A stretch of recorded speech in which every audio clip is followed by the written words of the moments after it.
Tengan todos y todas muy buenos días. En nombre del Centro de Formación Técnica San Agustín, les damos la más cordial bienvenida al webinar La importancia de implementar estrategias para la equidad de género e inclusión en la formación técnico-profesional. Agradeciendo la participación de todas las personas que se han conectado a esta actividad que se desarrolla a través de la plataforma Zoom del CFT San Agustín y que se transmite también a través del fanpage institucional. Saludamos especialmente a las autoridades que nos acompañan en esta jornada, al rector subrogante del Centro de Formación Técnica San Agustín, don Andrés Silva, a la vicerrectora académica, doña Jessica Gómez, a la representante de la División de Educación Superior Técnico Profesional de la Subsecretaría de Educación Superior, doña Carolina González. Por supuesto, a nuestras expositoras, Jessica Zapata, encargada de Equidad de Género e Inclusión del CFT San Agustín, Celsa Carreño, encargada regional de gestión de programas CERNAMEC, región del Maule, y María Paola Sevilla, profesora asociada del Departamento de Política Educativa y Desarrollo Escolar de la Facultad de Educación de la Universidad de Alberto Hurtado. A la asesora jurídica del CFT San Agustín, doña Valentina Tejos. La misión de la formación técnico-profesional es la de asegurar el desarrollo de la diversidad de talento y capacidad de las personas, según las necesidades económicas, sociales y de sustentabilidad del país, contribuyendo a un Chile más equitativo con mayor movilidad social y trabajo decente. Para avanzar en este mandato, la Estrategia Nacional de la Formación Técnico-Profesional, que nace de la Ley 21.091 del año 2018 de Educación Superior, incorpora como principios fundamentales promover la equidad de género y la inclusión educativa. El Centro de Formación Técnica San Agustín, institución de educación superior creada al alero de la Iglesia Católica hace ya 34 años, surge precisamente como respuesta a un escenario donde la falta de oportunidades y las inequidades sociales limitaban seriamente las oportunidades de desarrollo humano para miles de personas en la región del Maule.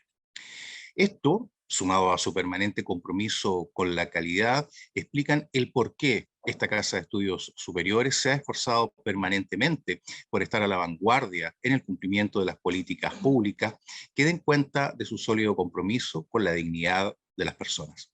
Estimados invitados, invitadas, dejo con ustedes al rector subrogante del Centro de Formación Técnica San Agustín, don Andrés Silva.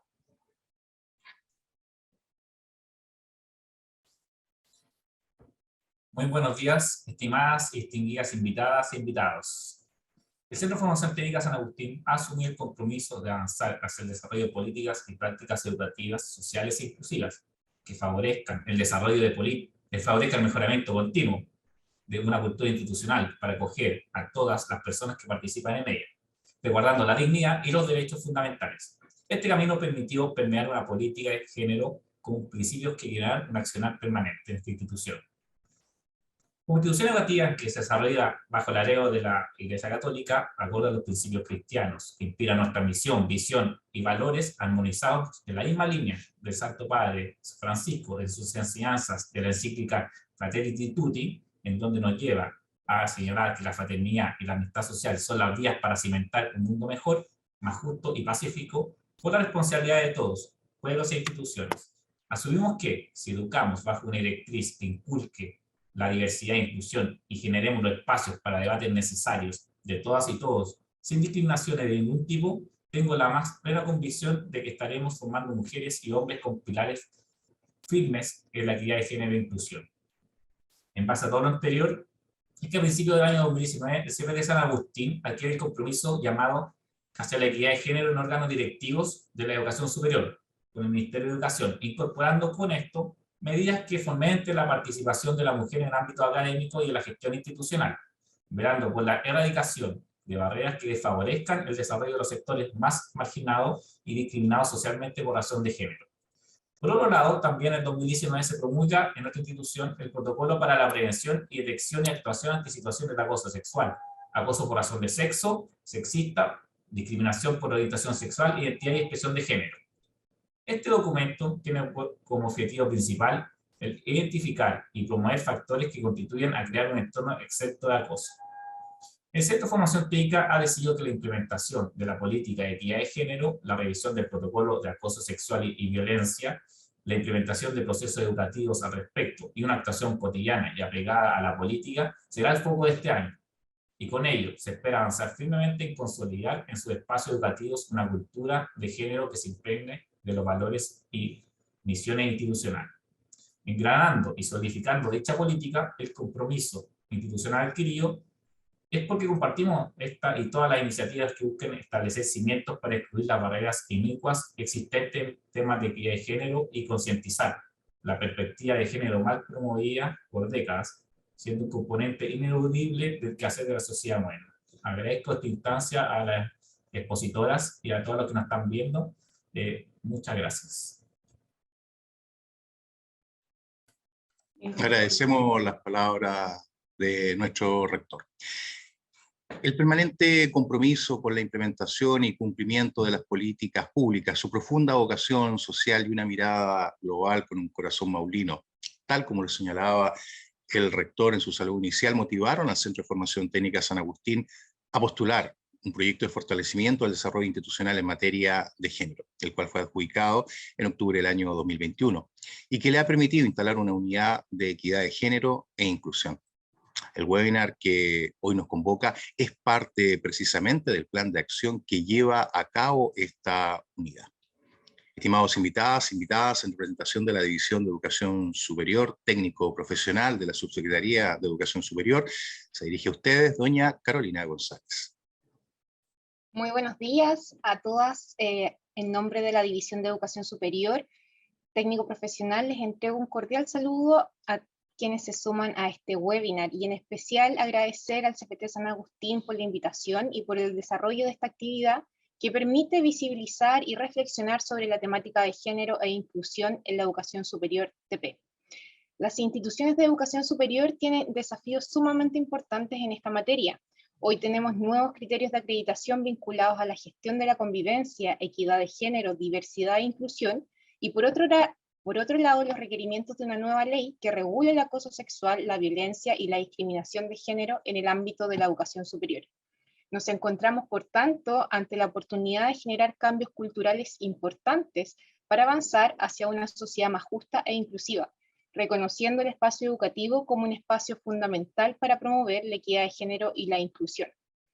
En este sentido, las instituciones de educación tienen un rol fundamental como entidades formadoras que educan, que transfieren conocimientos y prácticas a sus estudiantes, pero también a sus docentes, trabajadores y colaboradores, para poder crear espacios educativos y de trabajo libres de discriminación y, más importante aún, desarrollar procesos de prevención de la violencia de género en todas sus formas.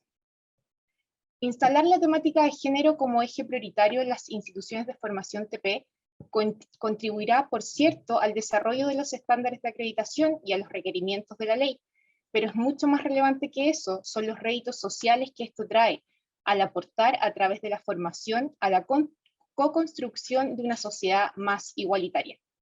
Para el Ministerio de Educación, la temática de género y el reconocimiento de todas las identidades de género es un eje prioritario que esperamos potenciar desde la política pública y en colaboración con las instituciones de formación, involucrando también al mundo del trabajo tan relevante para la TP en su proceso formativo. Esperamos que todos estos esfuerzos vayan cimentando una sociedad más inclusiva, donde la equidad de género sea siempre nuestro norte, para generar más y mejores condiciones para el desarrollo de trayectorias formativas y laborales para todas, todos y todes los estudiantes.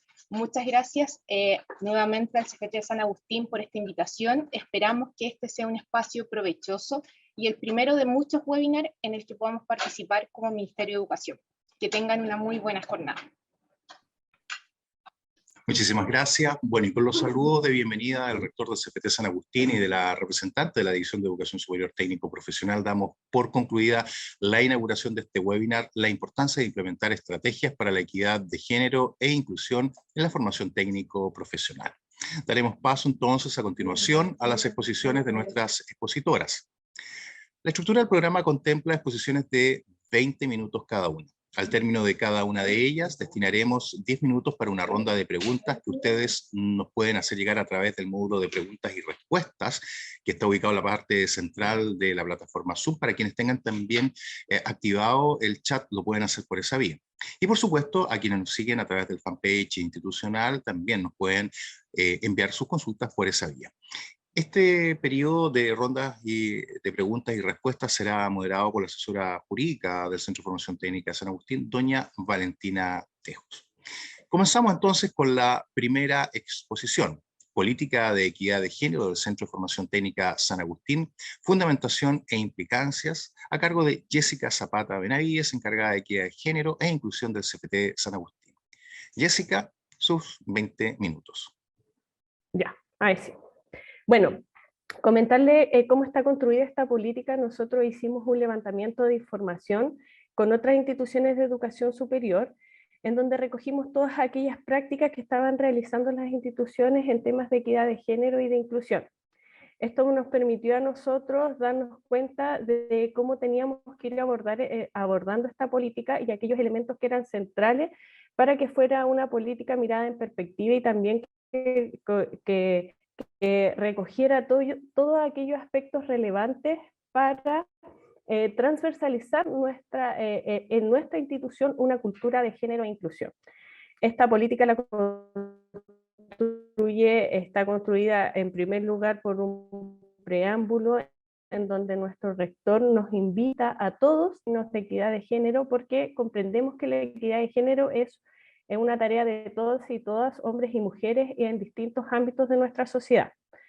En nuestra introducción hemos recogido también la importancia de dar cuenta que este proceso histórico, ¿cierto?, de lograr la equidad de género, una lucha que se ha construido hace muchos años en nuestra sociedad y que nosotros hoy en día nos estamos sumando institucionalmente dentro de nuestras normativas institucionales, que siempre hemos estado preocupados por el tema de la equidad de género, pero fuertemente cuando hemos asumido el compromiso, ¿cierto?, en la participación femenina en nuestros órganos directivos, posteriormente nuestra incorporación en la mesa de trabajo en el Ministerio de Educación, y así hasta que hemos adjudicado un proyecto de género que nos ha permitido, ¿cierto?, darle financiamiento a una serie de actividades relacionadas con esta temática. Posteriormente, comentarles que esta política se fundamenta en algunos principios, principalmente que tienen que ver con el respeto irrestricto por los derechos humanos y todas las convenciones internacionales que han surgido en la temática y que son suscritas por Chile, ¿cierto?, y que se encuentran vigentes, como la Convención Belém do Pará, que busca erradicar, prevenir y sancionar la violencia hacia las mujeres; la Convención CEDAW, que busca eliminar cualquier forma de discriminación hacia las mujeres; el Pacto de San José, que busca una interpretación internacional de los derechos fundamentales y que sea protegida por todos los estados que componen, ¿cierto?, las Naciones Unidas; y también el principio de Yogyakarta, que busca, ¿cierto?, el respeto por los derechos humanos en relación a la identidad de género y también la orientación sexual. Estos principios también van de la mano de la encíclica Fratelli Tutti, que busca realizar acciones de sana política a través de la amistad social, de la cooperación, y en donde se busque el respeto por todas las personas humanas, por su dignidad, pero también considerando, ¿cierto?, como ejes fundamentales la equidad y la inclusión. Estos principios que emanan, ¿cierto?, también y se complementan con nuestros valores institucionales, es el principio de la igualdad, que reconoce que existe la igualdad entre hombres y mujeres en nuestra sociedad, que todas las personas merecen respeto respecto a su integridad física, psíquica, pero también moral; el principio de la no discriminación, entendiendo que se debe evitar cualquier forma de distinción, exclusión de las personas independientemente de la condición que tengan, ¿cierto?, especialmente sobre el sexo y respecto de la orientación sexual; la no violencia, entendiendo que es importante la resolución pacífica de nuestros conflictos y que también nos tenemos que abrir al diálogo y a la reflexión, pero en torno a la sana convivencia. la diversidad también como uno de los principios de inclusión, que nos da cuenta de la riqueza que cada una de las personas tienen y que esto da pluralidad y va nutriendo y enriqueciendo a las instituciones de educación. Pero también contemplamos importante el principio de la interseccionalidad, entendiendo que la desigualdad, y por eso es importante tenerlo a la luz cuando nosotros vamos a analizar el tema de género e inclusión, para darnos cuenta en dónde están los nudos críticos, ¿ya? Luego se contemplaron algunos aspectos relevantes, la construcción de un marco teórico en torno a los conceptos claves que tenían que ver con la equidad, ¿cierto? Entendiendo que esta tiene que ver con la imparcialidad del trato que se da a hombres y mujeres, respetando las diferencias que tengan, pero también relacionándonos con la justicia de género, ¿cierto? De disminuir las brechas sociales que se producen. Y también la igualdad, entendiendo que es importante que hombres y mujeres tengan la igualdad de trato, de derechos y de oportunidades para el pleno ejercicio de sus derechos.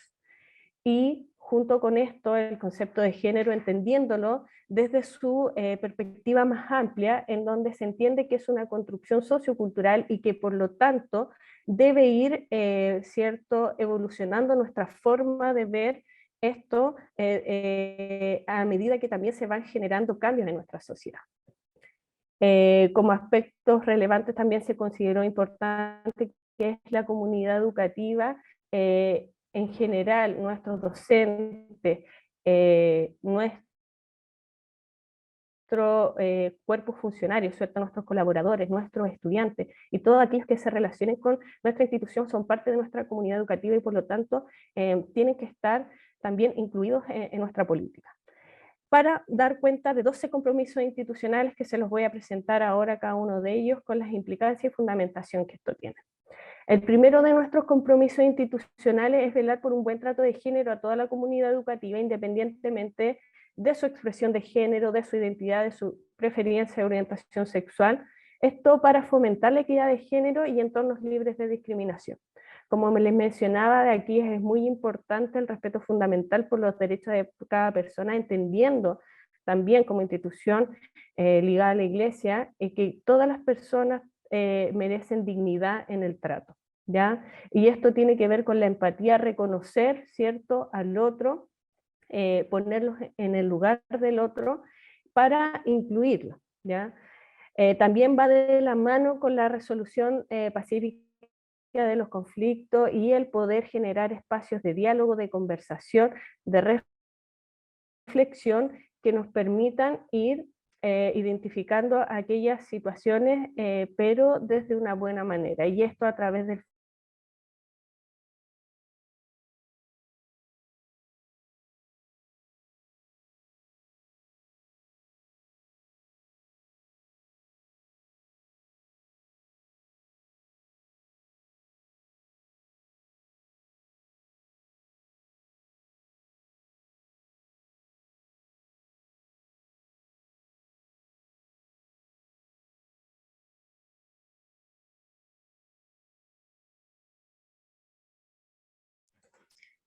Estamos con problemas de señal.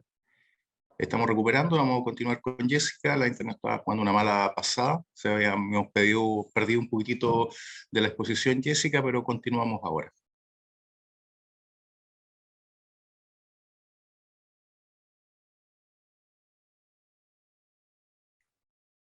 ¿Ahora sí se escucha bien?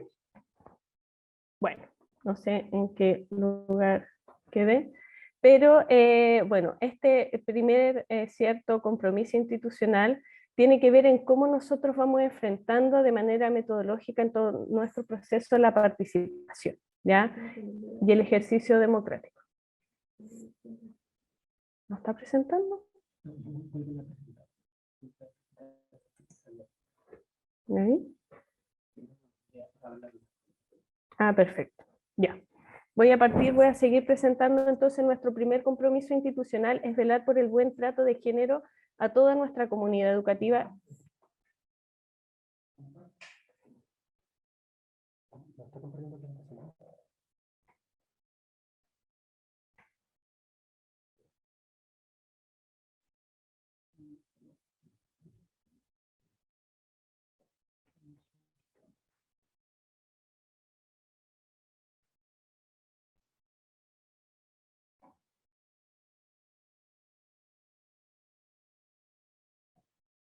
¿Ahí sí?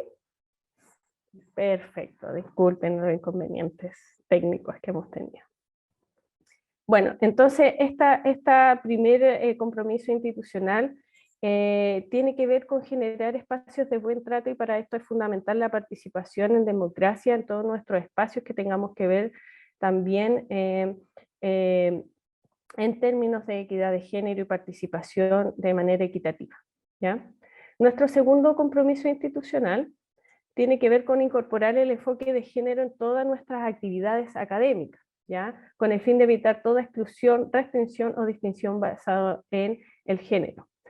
Y se relaciona directamente en cómo nosotros también vamos repensando y vamos mirando en la manera en que estamos construyendo, ¿cierto?, desde nuestro módulo educativo, también a la manera en cómo nos estamos relacionando entre nosotros, con el objetivo de estar cuestionando ciertas prácticas educativas, organizacionales, que a veces se dan, ¿cierto?, por naturales.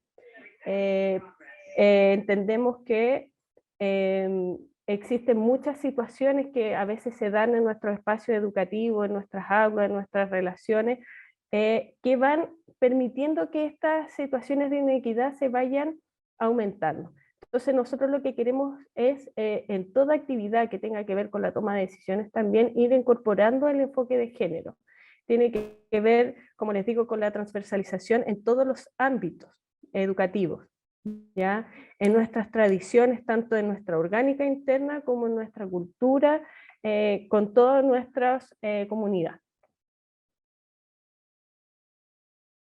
El tercer compromiso institucional es el impulsar el desarrollo de actividades formativas transversales a toda nuestra comunidad, ¿cierto?, propendiendo a la creación de una cultura de equidad de género institucional, porque creemos que es importante el conocimiento en torno a estas temáticas, ¿ya? Todos, para poder participar, para poder opinar, para poder darnos cuenta de la relevancia que tiene el tema de género, tenemos que estar informados y capacitados a qué nos referimos, tanto de manera, ¿cierto?, teórica, pero también en nuestro ejercicio más práctico, en nuestro cotidiano.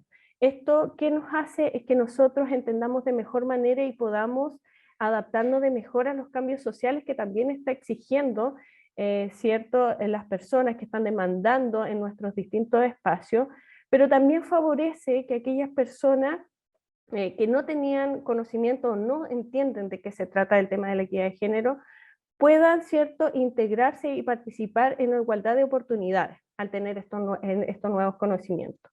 Y permite también que nosotros vayamos actualizando de manera constante, como les decía, el tema del género va progresando siempre, o sea, desde que se partió con todo el tema de la equidad de género, esto va en crecimiento y la idea es ir pudiendo hacerlo parte de nuestra vida cotidiana. Y por tanto es tan importante lanzar esto a través de planes educativos en nuestra comunidad. Nuestro cuarto compromiso es implementar y promover medidas de prevención, detección, sanción y reparación del acoso sexual, ¿cierto? Rechazando así toda conducta que atente contra la dignidad y el desarrollo de la calidad de los miembros de nuestra comunidad educativa. Si bien esto ya está materializado porque tenemos un protocolo de actuación, ¿cierto?, de prevención, sanción, frente a situaciones de acoso, de violencia de género, de discriminación, creemos que es importante seguir perfeccionando nuestros mecanismos de acción para erradicar al 100% este tipo de conducta en nuestra comunidad educativa. Para eso también vamos a estar realizando distintas acciones, como abrir una consulta pública para que todos puedan participar, entregándonos sugerencias en la manera en que ellos creen que es necesario ir identificando, ir abordando y perfeccionando mecanismos de acción en esta materia, ¿ya?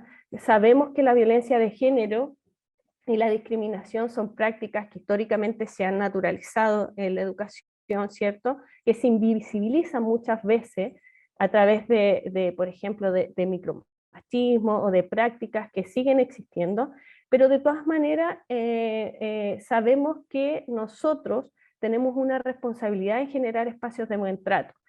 Esto también impulsando talleres, ¿cierto? Conversatorios, seminarios, clases magistrales y cualquier cosa que nos permita ir socializando nuestros mecanismos de actuación. ¿Ya? La construcción también de una guía rápida de nuestro protocolo que nos permita tener de manera más práctica y más lúdica esta información en nuestra comunidad educativa. El quinto es promover la reflexión crítica en materia de equidad de género a nivel institucional, porque creemos que es importante la generación de espacios, el darse tiempo para ir conversando y dialogando estos temas, porque si no se habla, también se van invisibilizando situaciones, ¿ya? Creemos que esto nos va a dar la posibilidad de analizar de manera tanto cualitativa como cuantitativa, ¿cierto? Todas aquellas situaciones que se están produciendo al interior de nuestras casas de estudio y también poder identificar nudos críticos en esta materia. Nosotros creemos que estos espacios también nos van a dar la posibilidad de construir nuevos conocimientos en torno a la materia, ir perfeccionando todo lo que tenga que ver con temas de género, revisar nuestras prácticas cotidianas, ¿ya? Y también además sistematizar nuestras acciones en el área. La sexta es impulsar la práctica de un lenguaje inclusivo, ¿cierto? Ya sea en todas nuestras comunicaciones, ya sea interna y externa, para eliminar, ¿cierto?, el sexismo, la discriminación, los sesgos, prejuicios, exclusiones que se puedan dar en torno al género, ¿ya? Estamos muy convencidos que el lenguaje genera realidades, ¿ya? El lenguaje se convierte en acciones concretas porque es una herramienta poderosa, ¿ya? Y nosotros sabemos que a través del lenguaje a veces se van naturalizando ciertas violencias de género, ¿ya? Estereotipos, y creemos que aquí nosotros tenemos que aportar, ¿cierto?, desde la generación de un aprendizaje hacia un lenguaje más genérico, más inclusivo, ¿ya? Y no solamente a través de lo escrito, sino que también de lo que nosotros mostramos a través de distintos medios visuales hacia afuera, ¿ya? Nosotros también creemos que esto tenemos que revisar todos nuestros documentos institucionales con una lupa, ¿cierto? Con esta lupa del género que nos permite ir identificando en distintos espacios de qué manera podemos estar contribuyendo a esto sin querer, ¿cierto? Y también, por otra parte, evitar el uso masculino por defecto para la descripción de personas en general. Entonces también tenemos que pasar por un proceso de revisar nuestro manual de estilo de comunicaciones y ya en la práctica hemos estado pudiendo hacer este trabajo, ¿cierto?, con la revisión de todos los documentos nuevos que están surgiendo en nuestra institución. El compromiso número 7 es fomentar la participación equitativa de hombres y mujeres, ¿cierto?, en cualquier instancia institucional educativa. ¿Por qué? Porque creemos que la forma de hacer las cosas tiene que mostrar nuestra diversidad, ¿cierto?, y la democracia. Creemos que esto, abrir, ¿cierto?, la participación y el modo de cómo vamos generando nuestra metodología de participación son fundamentales para generar también un sentido de pertenencia tanto a nuestra institución, pero también a sentirse parte de este cambio y de estas transformaciones sociales en torno al género. Esto nos va a permitir que realmente nos involucremos, ¿cierto? Y de a poco vayamos incorporando, sabemos que es un camino largo, pero de a poco, desde pequeñas cosas, ir, ¿cierto?, involucrando a hombres y mujeres. También promover la representación femenina dentro de órganos superiores de gobierno a nivel institucional. Nosotros afortunadamente cumplimos con creces esto, ya que nuestro directorio, así como dentro de nuestra rama directiva, de nuestra jefatura, existe una participación bastante equitativa entre hombres y mujeres. Creemos que esto es fundamental para ampliar lo que es la perspectiva del liderazgo, ¿ya? En donde las decisiones se tomen con la mirada de hombres y mujeres, porque sabemos que cada uno tiene una forma diferente de ver la vida, pero que estas formas ninguna es mejor que la otra, sino que se van complementando y van generando un mayor trabajo, ¿cierto?, colaborativo y de equipo. y también podemos construir un mundo, ¿cierto?, de forma diferente, pero que finalmente le va a dar pluralidad y riqueza a nuestra institución. Por otra parte, también creemos que es fundamental impulsar medidas de conciliación en la vida laboral, familiar y personal en toda nuestra comunidad educativa, favoreciendo, ¿cierto?, la corresponsabilidad. Entender que no hay tareas solamente para hombres y mujeres, sino que hombres y mujeres deben participar de manera equitativa en distintos ámbitos, ya tanto de la vida familiar como laboral y también estudiantil. ¿Qué pasa? Que la corresponsabilidad, hoy día se está hablando mucho de eso y nosotros como institución de educación superior tenemos que contribuir a que se generen espacios de corresponsabilidad, educando sobre estos temas, pero también realizando acciones concretas diferenciadas, ya sea para estudiantes y para colaboradores, en estos temas. Por ejemplo, brindarle acompañamiento a nuestros estudiantes, padres y madres que necesiten orientación respecto de temas de parentalidad, asimismo como a nuestros funcionarios, pero también impulsar algunas medidas para nuestros colaboradores, valorando el rol que cumple la familia en la sociedad y entendiendo que nosotros no participamos solamente en el ámbito laboral, sino que también tenemos una vida, ya una vida personal y también familiar. Entonces aquí también el compromiso va desde, ¿cierto?, la generación de espacios de corresponsabilidad desde el ámbito laboral, pero también con nuestros estudiantes. Además, esto está muy asociado a las nuevas masculinidades, ¿cierto? A este concepto que surge de cuestionamientos sobre esta masculinidad que siempre era, ¿cierto?, ligada a las tareas de proveedor, sino que también se vayan asociando a otras instancias de participación también en la vida familiar. Y para eso nosotros tenemos que ir generando también educación en torno a este tema, porque es fundamental avanzar en esta corresponsabilidad. Nuestro compromiso número 10 es incentivar la generación de redes y articulación de trabajo colaborativo con nuestro entorno social a fin de impulsar estrategias que nos permitan, ¿cierto?, favorecer la equidad de género, ¿ya? Creemos que es muy importante que nosotros nos vinculemos tanto con redes públicas como privadas, porque no es que el tema de la equidad de género o las brechas sociales se resuelvan de un día para otro, ¿ya? Sino que esto es un problema complejo que ha generado desigualdades en distintos ámbitos. Y por lo tanto creemos que deben involucrarse distintos actores que fortalezcan el trabajo, ¿ya?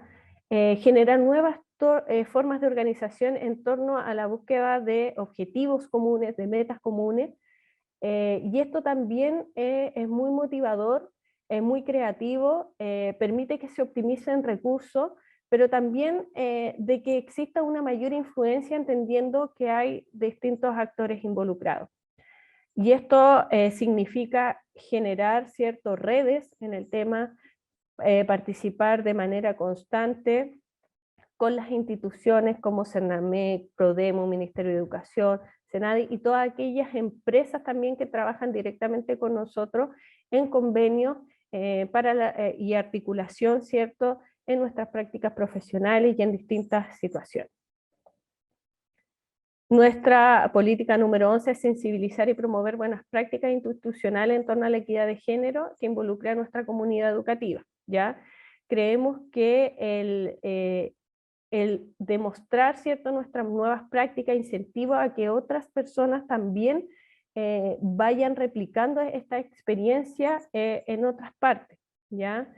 Esto también nos va a permitir ir sistematizando acciones, observar cuáles prácticas se deben ir mejorando, pero también nos va a entregar resultados medibles y observables de cómo nosotros vamos avanzando y vamos disminuyendo también brecha de género.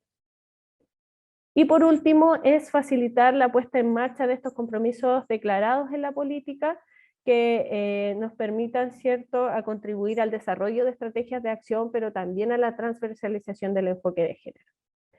Esto significa que hay un compromiso real de nuestras autoridades, el cual ya está declarado, ¿cierto?, que se involucren en estos temas, pero que también en la asignación de recursos, tanto financieros como humanos, en relación a estos temas, disculpen. ¿Ya? Y esto se ha habido, ¿cierto?, hoy en día favorecido gracias a la adjudicación de este proyecto de equidad de género, y también a través de la proyección de la unidad de equidad de género en el futuro, ¿ya? Por eso también es importante y consideramos que el trabajo de equipo es fundamental, ¿cierto?, con nuestros directivos, con nuestro directorio, con nuestros jefes de carrera y con las distintas unidades que componen, ¿cierto?, nuestra orgánica institucional. Creemos que es un compromiso que los debemos asumir todos y ir buscando también personas que sean agentes de equidad de género en nuestra institución, ¿ya? Pero también está ligado directamente con nuestra política número 5, que es generar espacios de reflexión, y para eso la idea es impulsar también comités de género y inclusión que nos permitan ir discutiendo de manera permanente y sistemática sobre temas de género y inclusión. Así que esa es la presentación de estas políticas. Creemos que la igualdad de género y la inclusión la tenemos que empezar a hacer en nuestro día a día, ¿cierto?, para generar un futuro más sostenible. Muchas gracias.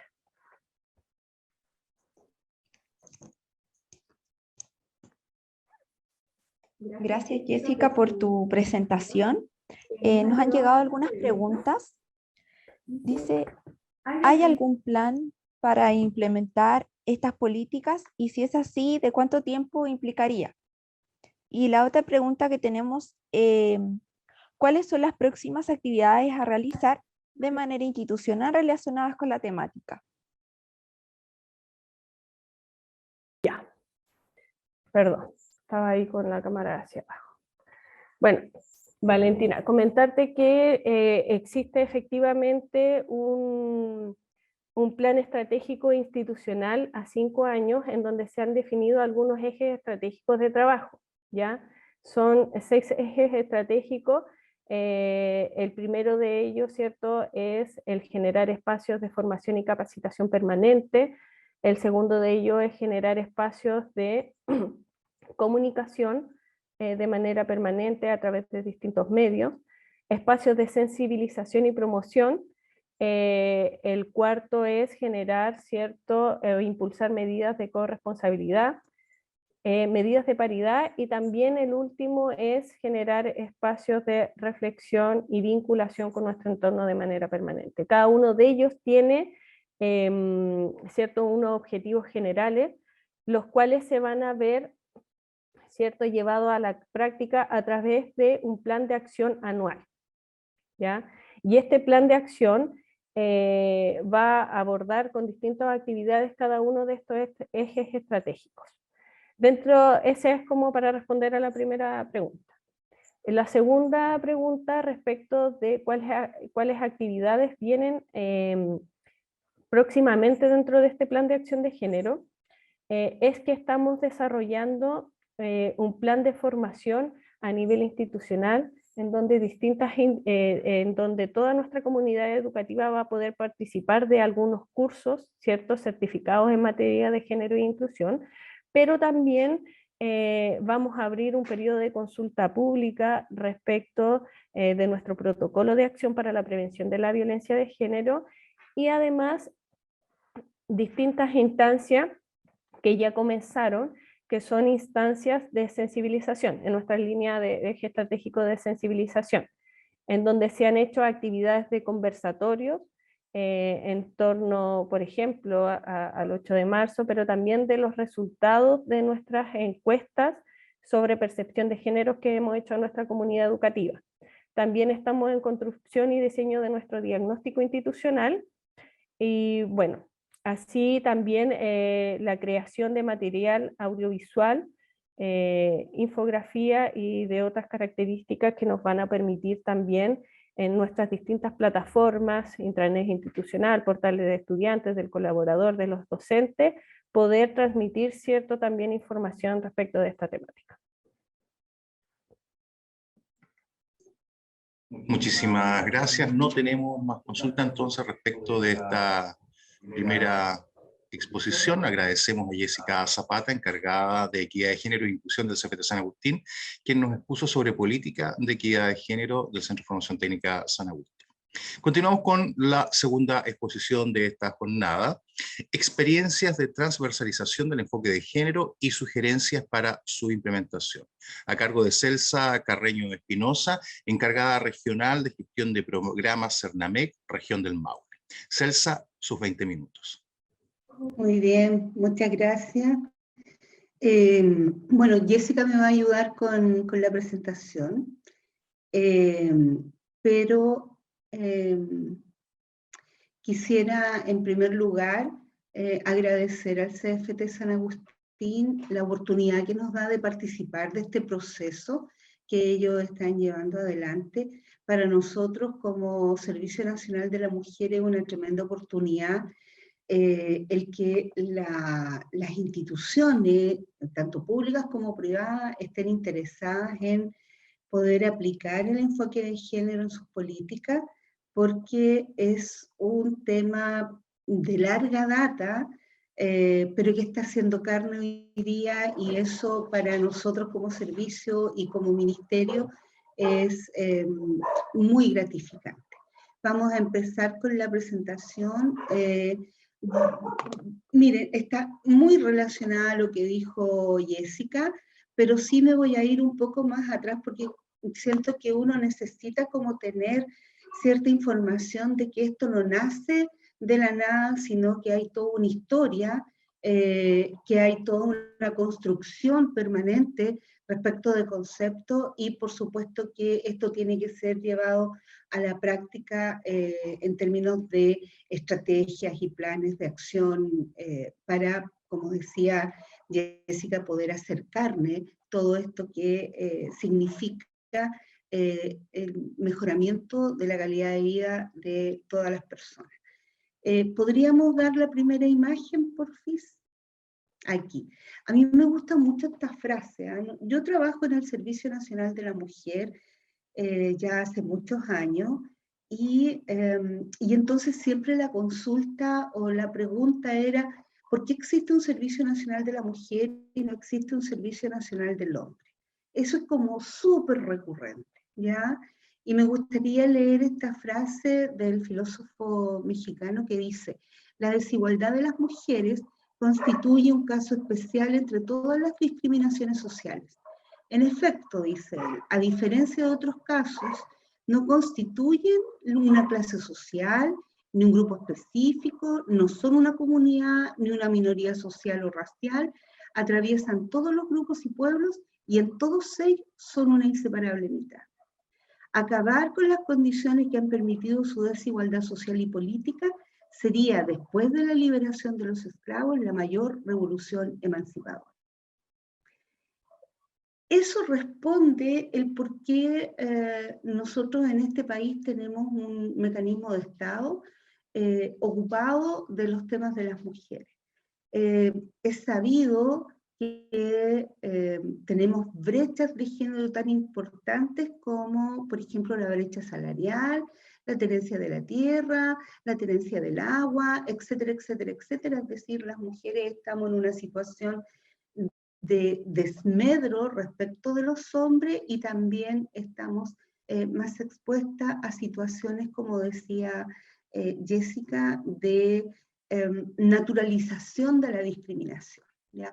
No es que los hombres no lo estén, porque cuando nosotros trabajamos género, es distinto trabajar una política de mujeres con enfoque mujer a trabajar una política con enfoque de género, donde lo que allí se tiene que visualizar son las relaciones que se establecen entre los hombres y las mujeres, entre las mujeres y entre los hombres. Y esto tiene que ver con equilibrio de poderes, finalmente.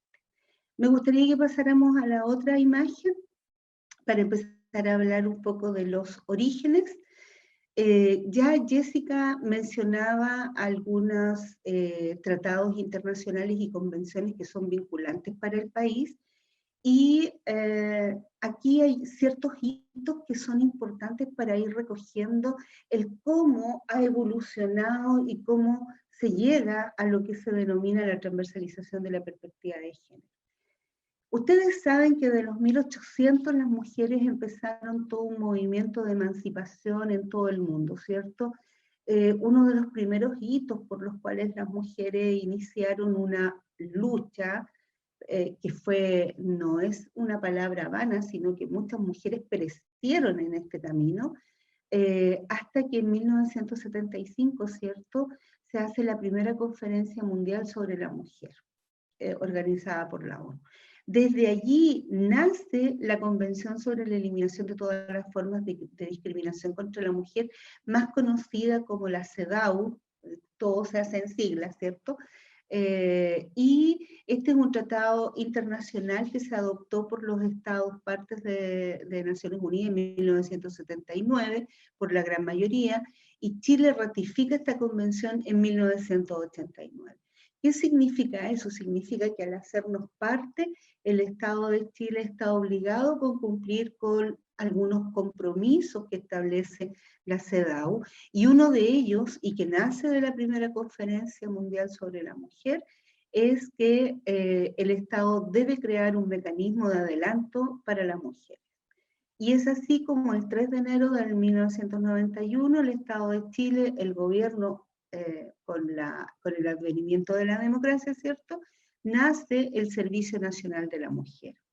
Y en junio del 2016 se da origen y se aprueba la ley, ¿cierto?, para la creación del Ministerio de la Mujer y la Equidad de Género. Eso también ha derivado en un cambio de nombre para nuestro servicio, porque se llama hoy día Servicio Nacional de la Mujer y la Equidad de Género. La siguiente, por favor. Hay un hito súper, bueno, hay muchas más conferencias, hay 4 conferencias mundiales de la mujer, y en la cuarta, que se desarrolló en China, en Beijing, en 1995, hay una declaración y una plataforma de acción que se formula en este hito mundial, y desde allí nacen 2 conceptos que son tremendamente relevantes, como es el empoderamiento de la mujer y la transversalización de género. El empoderamiento se entiende como las mujeres se hacen sujetos y se hacen responsables de sí mismas, pero este es un proceso que las mujeres deben ir viviendo, puesto que el sistema patriarcal, ¿cierto?, al no otorgar derecho, al tener a las mujeres durante toda la vida en un rincón del espacio privado, solamente ligadas al cuidado de las personas, a la enseñanza, a las labores domésticas, obviamente que tienen debilidades respecto de su conocimiento de sí misma, de su valoración y de su reconocimiento. Es así como un ejemplo práctico, es que si ustedes le preguntan, yo trabajo con muchas mujeres en la región, y cuando uno les preguntan, señora María, ¿quién es usted? La señora María te va a responder, mire, yo soy viuda, casada, separada, conviviente, independientemente de su estado civil, ¿cierto? Tengo 4 hijos y 2 nietos. Pero nunca supimos quién era la señora María, porque ella se reconoce en tanto los otros, ¿ya? A los otros que ella cuida. Por lo tanto, el concepto de empoderamiento, iniciar los procesos con el empoderamiento de las mujeres es relevante para poder desarrollar cualquier política pública que vaya en beneficio, por así decirlo, de las mujeres.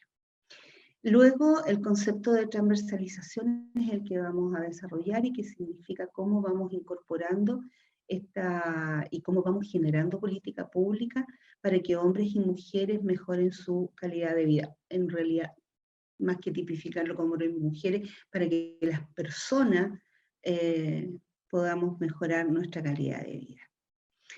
Otro hito importante que me gustaría señalar es la 13ª Conferencia Regional de la mujer, sobre la mujer de América Latina y el Caribe, que esta es impulsada por CEPAL, digamos, y en la estrategia de Montevideo. Ahí se trabaja la estrategia de Montevideo que asume la Agenda 2030 para los Objetivos de Desarrollo Sostenible como parte de la estrategia de género, ¿ya?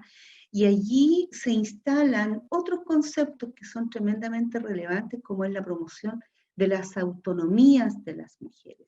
Y ahí es donde estamos hablando de la autonomía económica, la autonomía física, que tiene que ver con garantizar una vida libre de violencia y derechos sexuales y reproductivos, con la autonomía para la participación y la toma de decisión, ¿ya?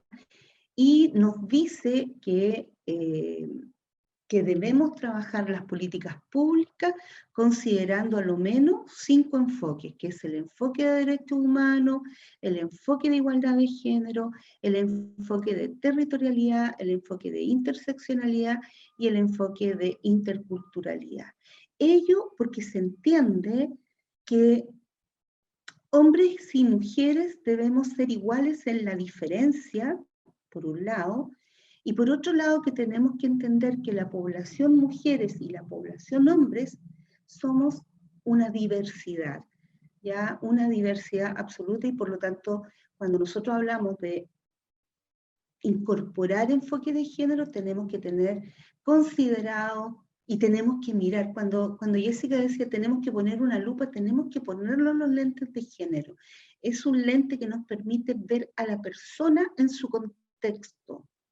¿Ya? Las personas dejan de ser número, dejan de ser estadística, dejan de ser una meta y las miramos en su dimensión integral. Eso es lo simple de decir y lo complejo de hacer cuando uno trabaja las políticas de transversalización de género. Demos la otra imagen. Y esto tiene mucha relación con lo que iba diciendo Jessica, porque cuando nosotros iniciamos un proceso de transversalización de género, que es un mecanismo conducente a la igualdad de género, ¿cierto? Estamos hablando de un proceso que no es para desarrollar en 1 año o 2 años. 1 o 2 años son para instalación de una política, pero el que sea habitual, el que se pueda desarrollar como algo que queda en la institución, requiere de un proceso.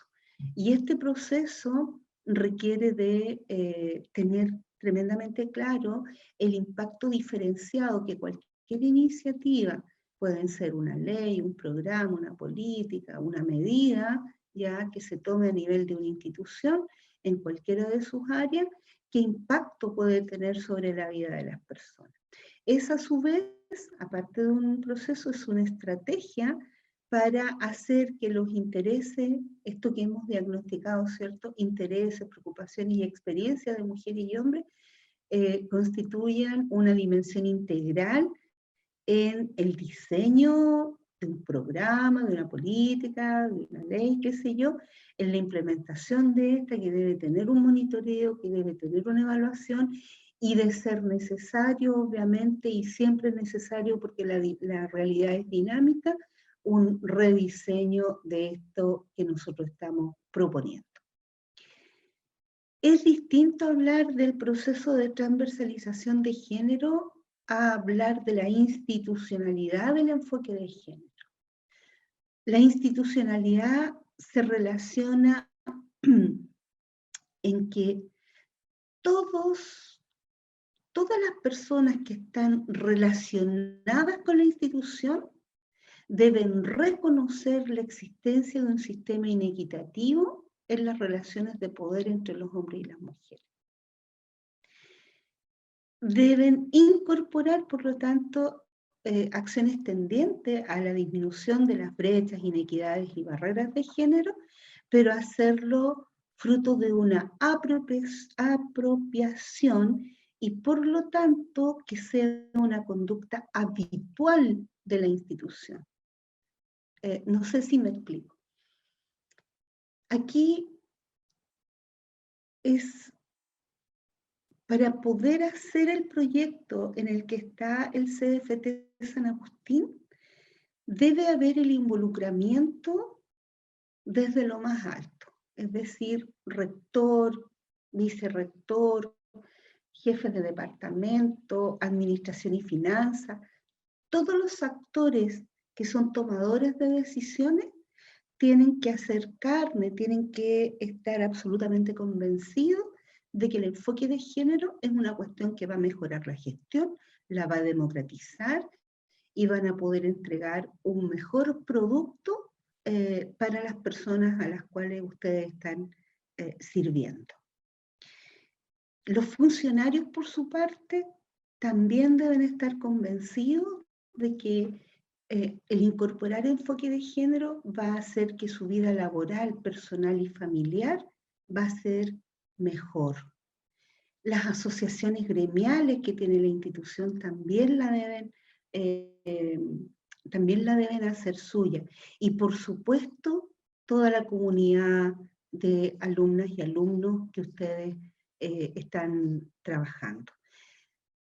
Debe haber un involucramiento total para que esto que se está instalando efectivamente haga carne y cambiemos las conductas, porque incorporar el enfoque de género, uno puede cambiar en el papel, el lenguaje, poner imágenes, etcétera, y por supuesto que va haciendo difusión y va haciendo sensibilización con ello, pero no se puede quedar ahí, también tiene que haber el convencimiento de que tengo que mirarme a mí mismo, a mí misma, ¿ya? Como para poder tener cambios de conducta de hechos que han sido absolutamente naturalizados. Demos la otra imagen. Por lo mismo, la perspectiva de enfoque de género es una metodología de análisis y planificación, ¿ya? No es solo una idea, aparte de la idea filosófica que tiene la perspectiva de género, ¿cierto? Es al mismo tiempo una metodología. Y esto, cuando nosotros empezamos a aplicar, nos permite saber que los roles de género, a lo que se refería Jessica, no son naturales ni innatos, no nacemos con ellos, son consecuencia de una construcción social y cultural en cada sociedad, ¿ya? Por ejemplo, en los 90, cuando yo hacía charlas de sensibilización en género, aparte de decirme por qué no había un Servicio Nacional del Hombre, también me decían que las mujeres sabíamos en forma innata cómo ser madre, porque está dado por la naturaleza. Efectivamente, las mujeres tenemos órganos reproductivos que nos permiten concebir una vida, ¿ya? Y mantener allí una vida hasta los 9 meses, pero eso no nos hace madres, eso hace que tengamos hijos, pero el saber cuándo ese bebé va a necesitar tomar leche, cambiarse los pañales, por qué está llorando, etcétera, es una cuestión de aprendizaje, ¿ya? Y por lo mismo, como se cree que este es un rol natural, es que las mujeres estamos, si uno mira las estadísticas, ¿cierto? Tenemos importantes brechas en lo laboral, en lo estudiantil también, y estamos catalogadas en el espacio privado, ¿ya? También el incorporar la perspectiva de género nos permite conocer, detectar lo que es un estereotipo de género e identificar su presencia en el contenido de políticas, normas, en las decisiones y advertir, por supuesto, el impacto diferenciado que pueda tener la consecuencia de la aplicación de normas y también de conducta. Nos permite visibilizar el mayor valor y reconocimiento social, económico y jurídico que se da a unos por sobre otras, ¿ya? Justamente el equilibrio de poderes tiene que ver con cómo valoramos los roles que nos ha asignado la sociedad a hombres y mujeres, ¿ya? Una de las cuestiones que descubren los estudios de la mujer, que fue lo primero que se fue haciendo a nivel especialmente de universidades inglesas, estadounidenses, qué sé yo, que fueron las que despertaron con este tema de dónde están las mujeres, uno de lo que comprobó es la invisibilidad de las mujeres como objeto y sujeto de estudios, por ejemplo, ¿ya? Entonces, acá también, producto de esa invisibilidad, hay actividades que se reconocen como más masculinas respecto de otras que se reconocen más femeninas, aunque eso no debiera ser porque es producto del constructo cultural y social, ¿cierto? Y por lo tanto también se asigna valor. Y eso es lo que hace que las mujeres estemos sistemáticamente discriminadas, ¿ah? Y si logramos salvar eso, como decía el filósofo, va a ser una revolución más grande que la liberación de los esclavos. Nos permite reconocer la interacción que hay entre las diferencias de género y otras condiciones de identidad. Ahí es donde estamos hablando de la interseccionalidad. Si nosotros mirábamos en los 90, no sabíamos cómo definirlo, ¿no? Pero si nosotros mirábamos en los 90, que era un país, Chile, muy distinto al de hoy día, y entonces veíamos una mujer rural, de origen mapuche, analfabeta, respecto de otra mujer que tenía educación, que vivía en lo rural, que tenía acceso, obviamente ya no podíamos distinguirla como la misma mujer, sino que habían diferencias sustanciales y por lo tanto había que ajustar la política pública a una y a otra, ¿ya? Es tremendamente importante que cuando uno trabaja con personas tenga claridad respecto de otras condicionantes aparte del sexo, edad, hoy día que estamos con la migración, ¿cierto? Nacionalidad, cultura, etcétera, etcétera. Y también nos permite reconocer aquellas situaciones en que es necesario, bajo estas situaciones, ¿cierto?, dar un trato diferenciado. Por lo tanto, da la otra imagen, ¿no? Cuando uno trabaja perspectiva de género,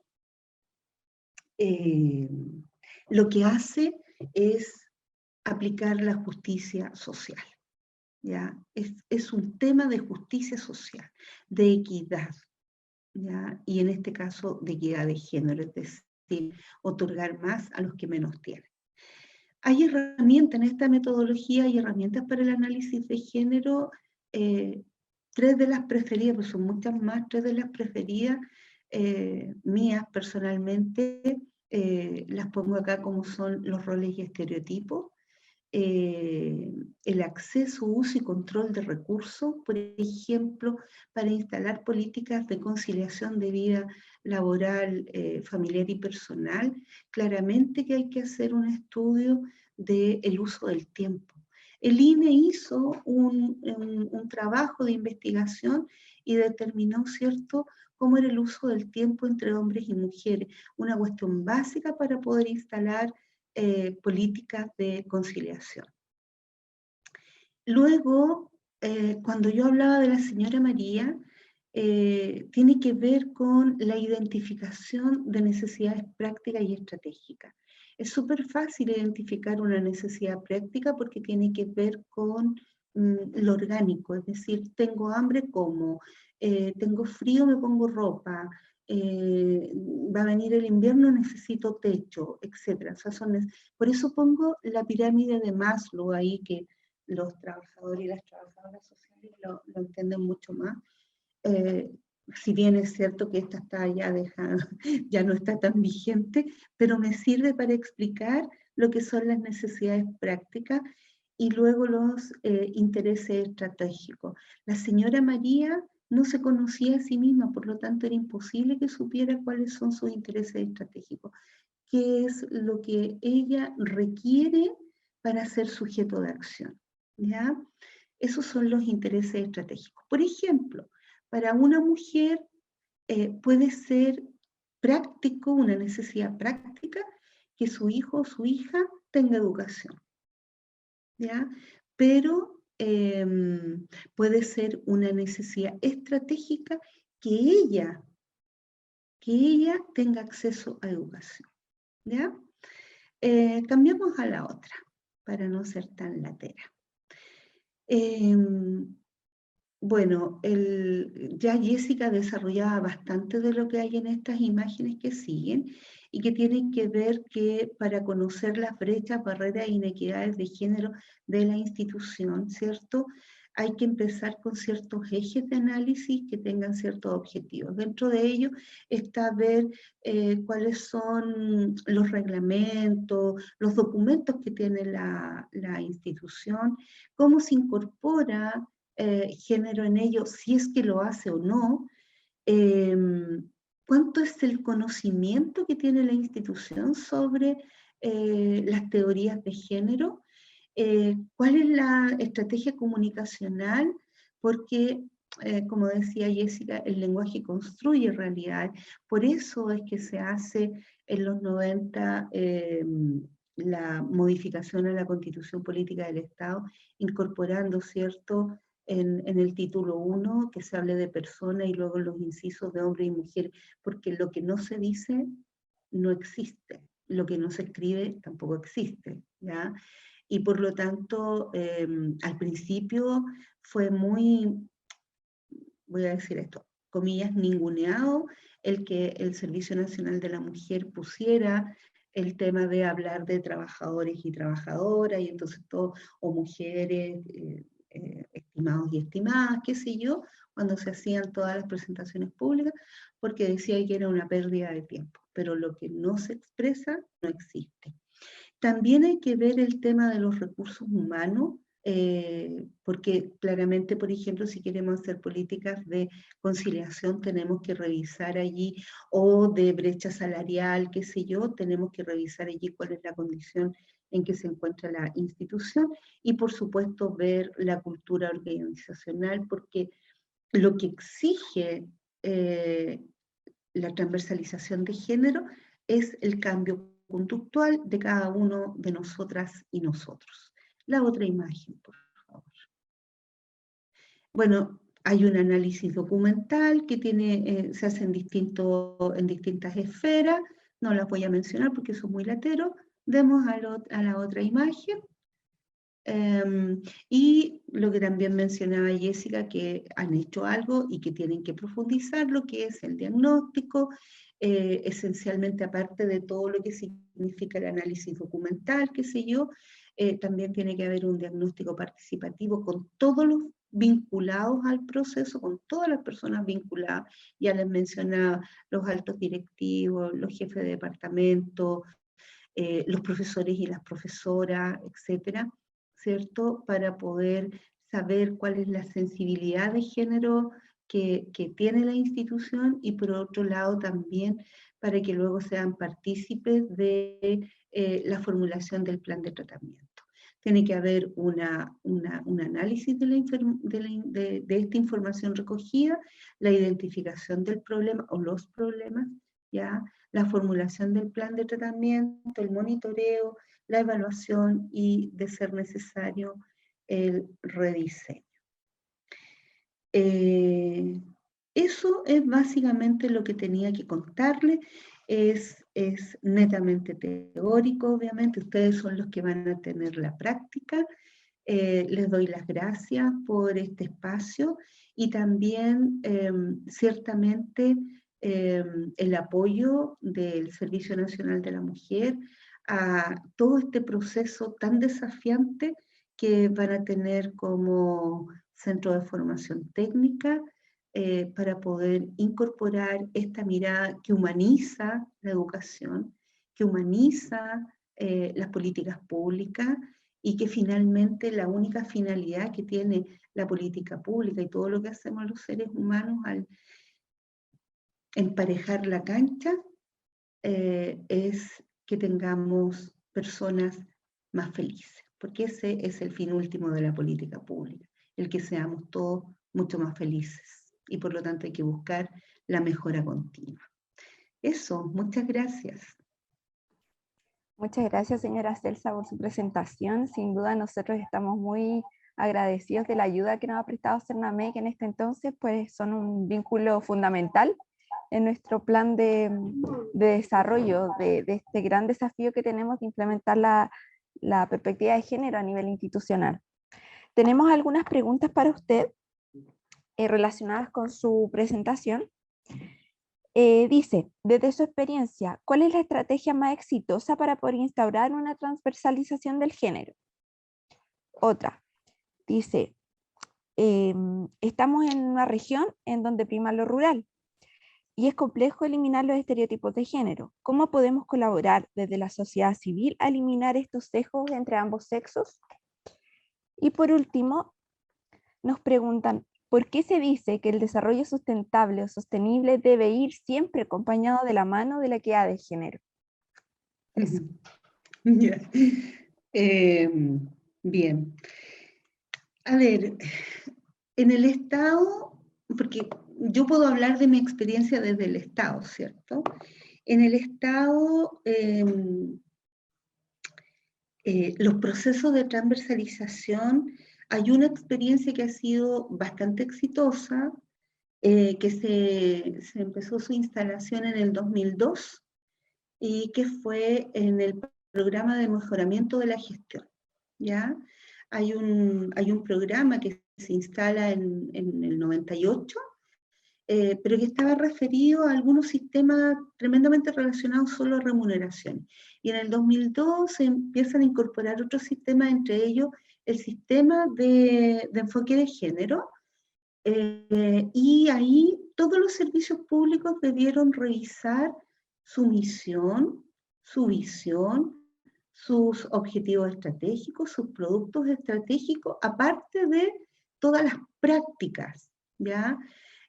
Por lo mismo, por ejemplo, en el sector educación, aparte de ver todo lo que tiene que ver con lo reglamentario, digamos, también hay mucho análisis respecto del currículum oculto, porque el tema que nosotros nacimos en una cultura y trasladamos eso al aula también, digamos, en la relación que establecemos con profesoras y profesores, con los alumnos y las alumnas, y que eso no está establecido, no se pone en la pizarra, sino que es cómo nos relacionamos, ¿ya? Esa fue una experiencia muy buena. De hecho, fue premiado Chile por la ONU por esta iniciativa del PMG. Pero eso no ha sido suficiente. Los procesos de transversalización que se empiezan a implementar en nuestro país a partir de Beijing han sido varios y variados, pero también nos costaba muchísimo. O sea, en los 90 era predicar en el desierto, ¿ya? Definitivamente. ¿Qué fue lo que empezó a provocar un cambio? Fue el que en Chile haya sido elegida por primera vez una mujer como presidenta de la República. Y se empieza a instalar el por qué no, digamos. ¿Ah? Esa fue una campaña comunicacional del Servicio Nacional de la Mujer, como 2 años antes, del por qué no las mujeres no podíamos acceder. Fuimos tremendamente criticadas y en el por qué no viene el que tuviésemos una primera presidenta mujer. Y se empieza a instalar esta idea, ¿cierto? Y los servicios públicos ya no tenían objeciones, porque una vez un funcionario público me pregunta, ¿pero por qué tienen que participar las mujeres? Porque hay mucha resistencia. Y ustedes se van a encontrar con mucha resistencia, porque está tan naturalizado el cómo somos, la cultura patriarcal, y aquí lo uno con los sesgos de nuestra región, donde, por supuesto, la cultura patriarcal, unida a la rural campesina, están tremendamente arraigadas. Por lo tanto, los estereotipos de género allí, la forma de entender el equilibrio de poderes entre hombres y mujeres es un desafío. Es tremendamente difícil. Creo que la forma de ir cambiando la visión de mundo de las personas tiene que ver con estrategias comunicacionales de todos los actores. O sea, aparte de que con el público que uno interviene a través de los programas específicos, va trabajando todo lo que es el empoderamiento, ¿cierto? La habilitación social y laboral de las personas como ustedes, en términos educacionales, nosotros con nuestros programas, etcétera, etcétera, etcétera, todo lo que podemos hacer desde las instituciones, creo que allí también hace falta el poder coordinar campañas comunicacionales atingentes a la sensibilización de que las personas podemos vivir de mejor forma. Yo recuerdo que en los años 90 el Servicio Nacional de la Mujer inicia su proceso con una gran campaña que decía hagamos un nuevo trato, ¿ya? Eso fue masificado. Creo que hoy día muchas personas trabajamos en materias de equidad de género, pero no hay un discurso público, no hay una salida comunicacional de continuidad. Hay pequeñas cosas, ¿cierto? El Servicio Nacional de la Mujer, que es tan pobre, hace para el 25 de noviembre, ¿cierto? Spot publicitario, y ha habido campañas ahí, pero eso es una cosa para una materia súper específica, pero debiera haber campañas comunicacionales mucho más sistemáticas, tocando distintos tópicos, en donde tenemos brechas, barreras e inequidades de género, tanto los hombres como las mujeres, porque si bien las mujeres somos, en este caso, estamos más discriminadas en el espacio público, también hay discriminaciones dirigidas hacia los hombres, hacia el espacio privado, para darle una caracterización. Ahora, ¿por qué tenemos que estar en los objetivos de desarrollo sostenible? Primero porque son 17, género está solo en el 5, pero los hombres y las mujeres están en los 17. Entonces, género no es una cuestión para trabajarla aparte de. ¿Por qué? Porque estamos trabajando con personas. Entonces, si tú vas a ver los objetivos de trabajo, el objetivo medio ambiente, claramente tú tienes que mirar a las personas que se ven afectadas por los impactos que está teniendo, no sé, el calentamiento global, el tema del agua, el tema de las zonas de sacrificio, porque ahí hay personas, y esas personas son hombres y mujeres. Y por lo mismo, y vuelvo a la frase que estaba al principio de mi presentación, somos la mitad de la población, independientemente de nuestras condiciones particulares que nos hacen diversos. Pero somos la mitad de la población, entonces no se puede hacer desarrollo si no están consideradas todas las mitades. No hay un desarrollo para hombres y un desarrollo para mujeres. Tenemos que estar allí y tenemos que equilibrar poderes frente a todas las temáticas que involucran y que tienen impacto en la vida de las personas. No sé si di respuesta a las 3 consultas. Sí, efectivamente, fueron bien respondidas esas 3 consultas que nos hicieron llegar. Queremos agradecerle Celsa, encargada regional de gestión de programas Cernamec Región del Maule, por la charla que nos dio sobre experiencias de transversalización del enfoque de género y sugerencias para su implementación. Vamos a concluir este webinar con la exposición Estrategia Nacional de la Formación Técnica Profesional y su relación con la equidad de género, que será presentado por María Paola Sevilla Buitrón, profesora asociada del Departamento de Política Educativa y Desarrollo Escolar de la Facultad de Educación de la Universidad Alberto Hurtado. María Paola, sus 20 minutos. Bueno, buenos días a todos. Muchas gracias por la oportunidad de participar en este espacio. Y bueno, yo creo de que se han dicho muchas cosas y acá lo primero quiero felicitar al CFT San Agustín por esta iniciativa, por estar trabajando en el tema de género ya desde una perspectiva mucho más formal y sistémica en su institución.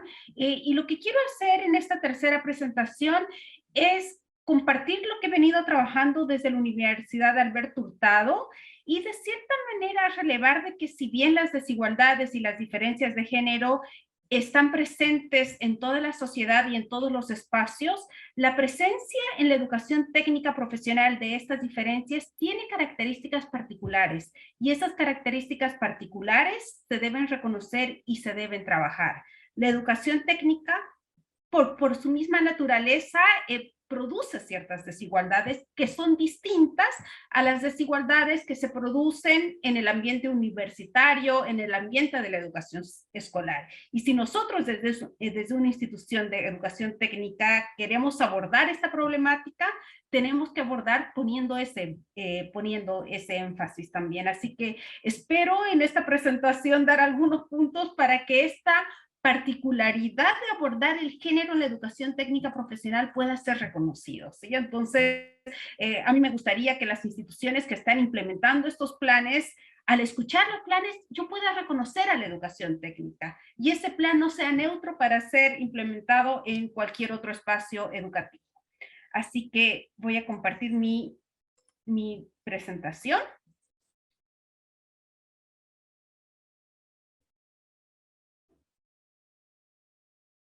Vamos.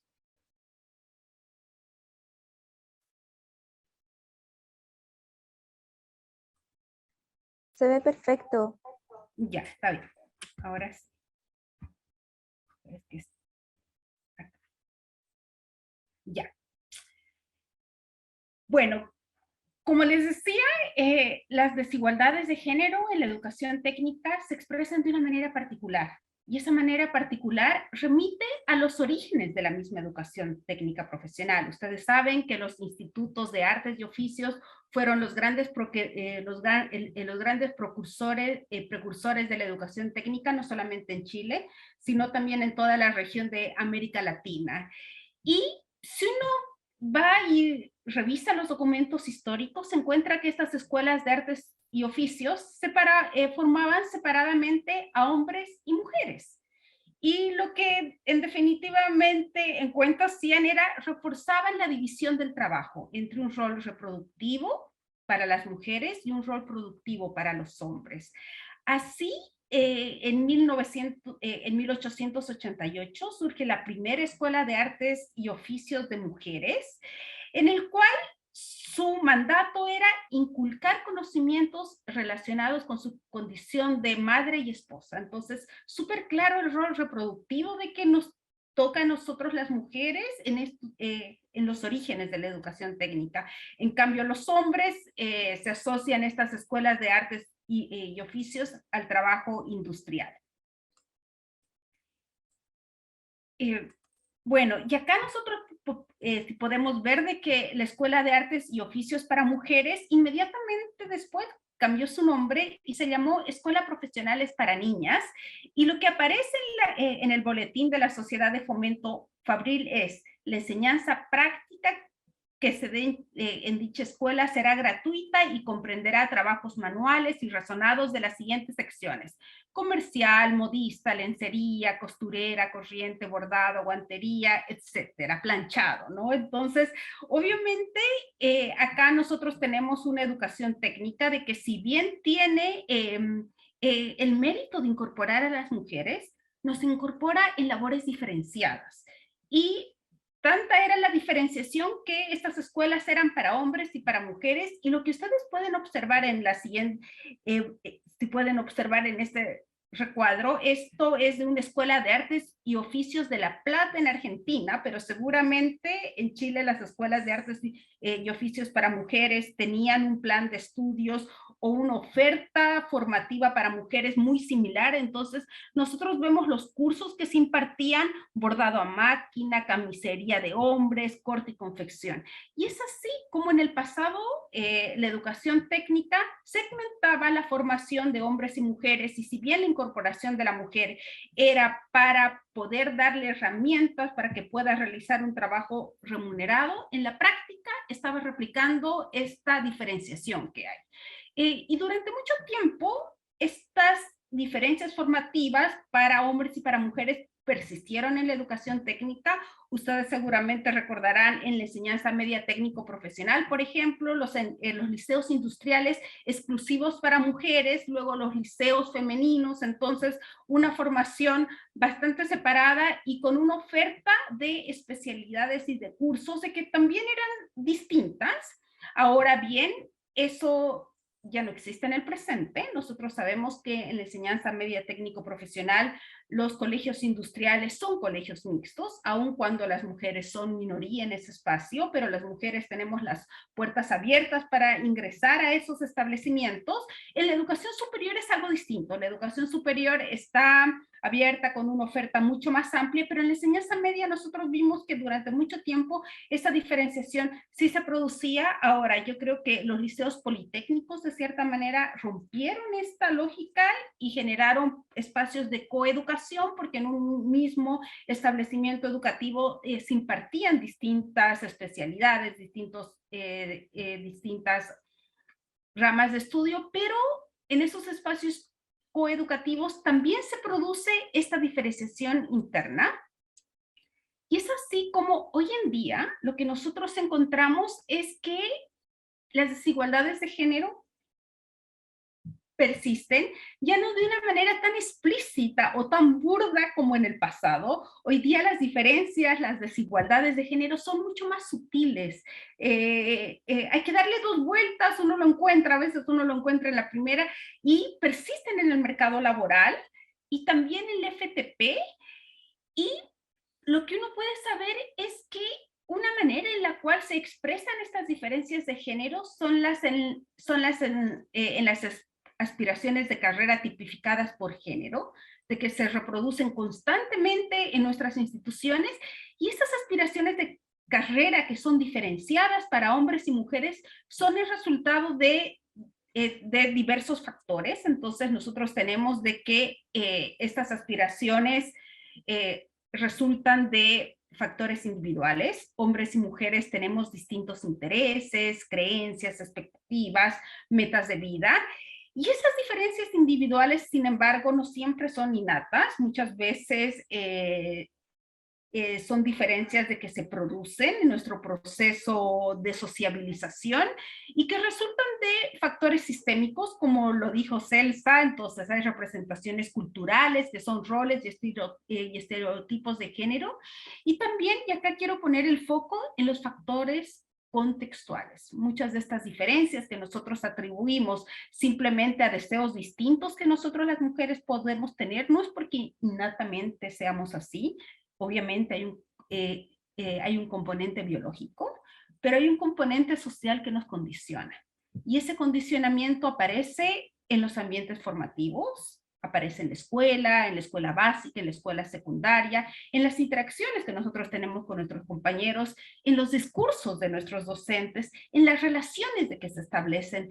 Todo eso en la manera como hemos sido educadas, cómo nosotros educamos a nuestros hijos, eso va condicionando la autopercepción que nosotros tenemos de nosotros mismos, y al final creemos que somos buenas en ciertas cosas y no en otras cosas. Y esa autopercepción lo que hace es que condiciona nuestras decisiones, y muchas veces cuando queremos tomar decisiones que salgan de esos moldes comunes de hombres y mujeres, esas decisiones también son cuestionadas por nuestro contexto, nos hacen repensar, nos hacen volver en nuestras trayectorias también, y nos impiden concretar las metas de carrera. Entonces, acá lo que quiero decir es que hoy día, si bien la educación técnica no tiene escuelas para hombres y para mujeres como existían en el pasado, como lo hemos visto en las escuelas de formación y oficios, estas diferencias siguen presentes en la educación técnica profesional. Y estas diferencias que hacen que la oferta de la educación técnica profesional sea altamente segregada por género es la principal causa de las diferencias propias que se producen en ese espacio. Y acá, mientras no ataquemos esa segregación de género en la educación técnica profesional, que está llegando a niveles de hipersegregación, y no nos hagamos cargo, esto no va a cambiar. Entonces, de cierta manera, con esta presentación quiero ir para allá. Acá, bueno, con esta diapositiva les quiero mostrar de que nuestras aspiraciones de carrera, las elecciones que nosotras las mujeres tomamos, las tomamos libremente, está bien, nadie nos obliga, nadie nos pone una pistola en la cabeza para estudiar determinada carrera y no otra, pero estamos condicionadas, y estamos condicionadas por distintos factores. Las instituciones educativas no se pueden hacer cargo de todo ello, pero sí tienen un espacio que en la educación técnica profesional. Y acá también quiero llegar, muchas veces lo que yo he escuchado en las instituciones técnicas de nivel superior es, pero los estudiantes llegan, o sea, ya llegan, eso se debiera hacer en la básica, se debiera hacer en otro momento. Nosotros simplemente recibimos con las puertas abiertas a estudiantes, hombres y mujeres, y se matriculan en lo que ellos desean. Pero si nosotros vemos a la educación técnica como un sistema, donde también está la enseñanza media técnico profesional, está la experiencia que uno adquiere en el mercado laboral, y vamos trabajando como sistema, podemos mover la aguja. ¿Sí? Entonces, acá, este cuadro lo que quiere decir es que ustedes saben, en los últimos años, la matrícula de la educación superior, y en particular de la educación superior técnico-profesional, se ha expandido. Antes eran alrededor de 250,000 estudiantes, hoy día estamos por sobre los 500,000, casi el doble en la educación superior técnico-profesional.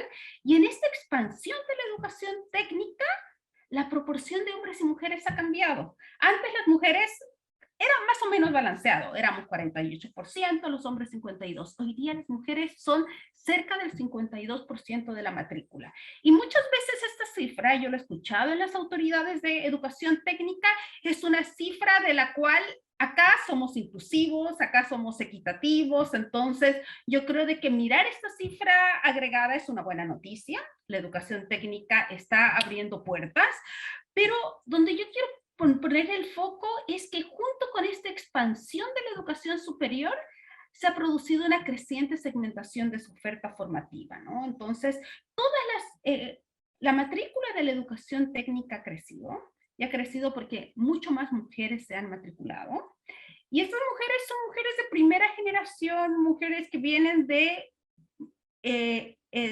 los quintiles más bajos de la población, pero se ha producido una suerte de acumulación de la matrícula en carreras que son típicamente femeninas. Entonces, si antes la segregación era alta, hoy día es más alta desde que la educación técnica ha tenido esta expansión de su matrícula. Y acá en este gráfico lo que ustedes ven es el índice de Duncan. El índice de Duncan lo utilizan los economistas, y muchas veces se utiliza para medir la segregación entre hombres y mujeres, qué tan mal distribuidos estamos en alguna unidad. Este gráfico yo lo hice con la carrera genérica. Ustedes recuerdan, el CIES clasifica, el Sistema de Información a la Educación Superior, clasifica las carreras en carreras genéricas.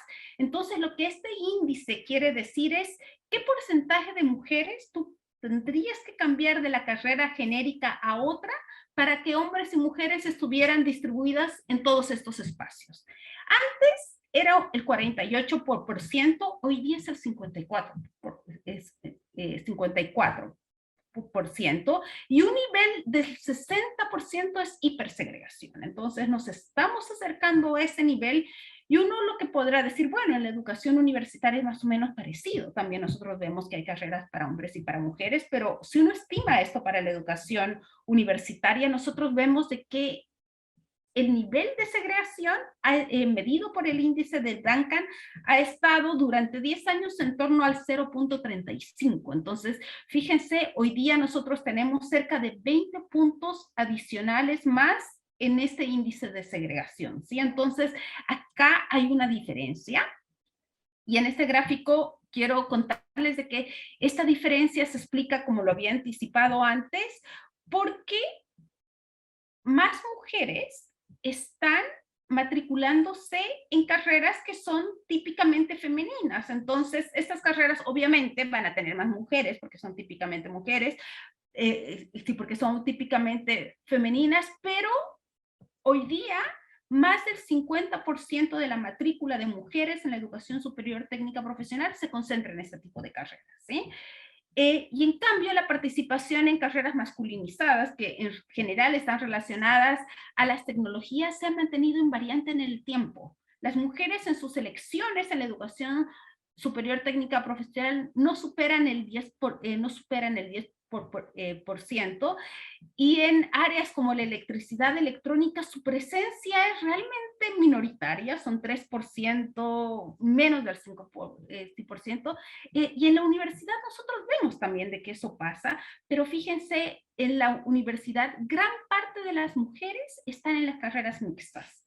Las mujeres que están en las carreras típicamente femeninas, donde solamente están ellas, es menor al 40%. En cambio, en la educación superior técnico profesional es el 54%. Entonces, acá, recapitulando un poco, la educación técnica está bien, estamos insertas en una sociedad, en una estructura donde las diferencias de género se producen, las diferencias de género existen, pero la educación técnica refuerza esas diferencias, no solamente las replica, las diferencias que hay en el mercado laboral, sino que de cierta manera las amplifica. Y esa amplificación viene dada porque la educación técnica, a diferencia de la educación universitaria, tiene una conexión más clara con los puestos de trabajo en el mercado laboral. Y como esos puestos de trabajo son altamente segregados, acá replicamos en la educación superior técnica profesional, pero esas culturas masculinizadas hacen de que esto se acentúe aún más. Y es eso lo que nosotros necesitamos atacar con los planes de acción que desde el ministerio se está impulsando para que las instituciones puedan implementar.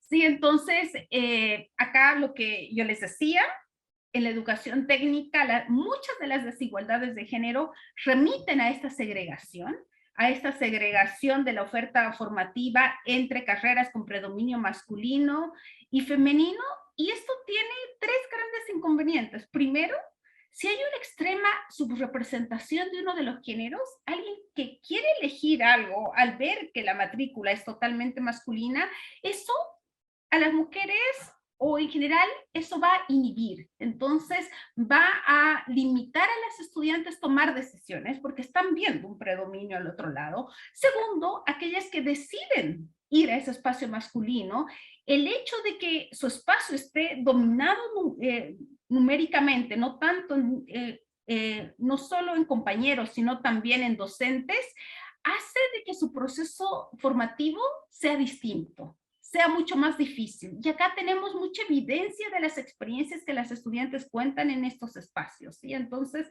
primero hay un espacio con la propia trayectoria de las estudiantes, de que esta segregación de género de cierta manera impide cristalizar esas opciones vocacionales o dificulta el poder lograrlas.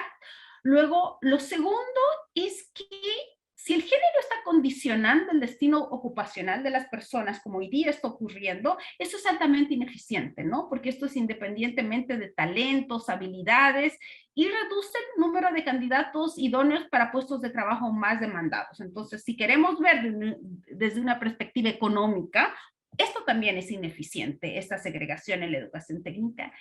Y tercero, y quisiera poder transmitirlo, yo creo que en la educación técnica, tanto los que forman, los que investigan, los que hacen política, siempre rescatamos la característica de inclusividad de la educación técnica, ¿no? La educación técnica, a diferencia de la educación universitaria, es una educación no selectiva. Acá las puertas abiertas están para todos quienes para todos quienes quieren cumplir sus aspiraciones, y nosotros le ofrecemos una oferta laboral, una oferta formativa, ¿no? Entonces, pero hoy en día, esa inclusión, la educación técnica la logra a costa de la equidad de género. Y eso pone en entredicho esa inclusividad. Entonces, mientras que la educación técnica no pueda de cierta manera fomentar o favorecer espacios menos segregados en su oferta formativa, esa inclusividad es cuestionada, ¿sí? Entonces acá a mí yo creo de que este tema hoy día sea prioridad de la educación técnica, es altamente necesaria para mantener nuestra identidad. Y por eso es que estas instancias, uno tiene la jornada de trabajo totalmente ocupada, pero yo al menos en lo personal me quiero dar el espacio para estar acá y poder transmitir, reafirmar, animarlas a que sigan trabajando en esto, Jessica, pero que reconozcan la particularidad de la educación técnica. No podemos hacerlo esto en un espacio neutro. La educación técnica tiene características particulares que nosotros tenemos que abordar con estos planes de acción, ¿sí? Y bueno, y también acá algo que Celsa lo dijo, tú también, Jessica, lo dices, muchas de estas diferencias durante mucho tiempo se han invisibilizado en la educación técnica. No se han tomado en cuenta, no se han abordado, no nos hemos hecho responsables de ello en la educación técnica porque creemos que todo viene de afuera, que las cosas son naturales. Y acá simplemente graficar lo que he encontrado a lo largo de mis estudios cuando he analizado los discursos de los docentes. Entonces, esto está en la enseñanza media, pero lo he visto también en las empresas, en la educación superior. Obviamente hay cierto predominio de discursos, pero uno encuentra tres tipos de discursos en la educación técnica cuando estos discursos los queremos remitir a esta segregación de género, a esta división entre carreras para hombres y para mujeres.